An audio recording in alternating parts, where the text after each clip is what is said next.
არ მიეხმარ, არ მივი. არა. იმან არის ის მრავალი. არის განმავლობაში ეს არის ყველაზე უმაღლესი ჯილდო, რაც მიღებულია ჩემი მუშაობის პერიოდში. საქართველოს პრეზიდენტმა დღეს დამაჯილდოვა ღირსების მედლით, რაც ჩემთვის როგორც პოლიციელისთვის ძალიან მნიშვნელოვანი და სასიხარულოა.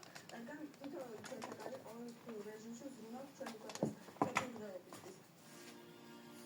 არა, შეხედე მის მსხვერპლს ვაგე არ ეკარება. ახლა ხმებს გავასწრებს.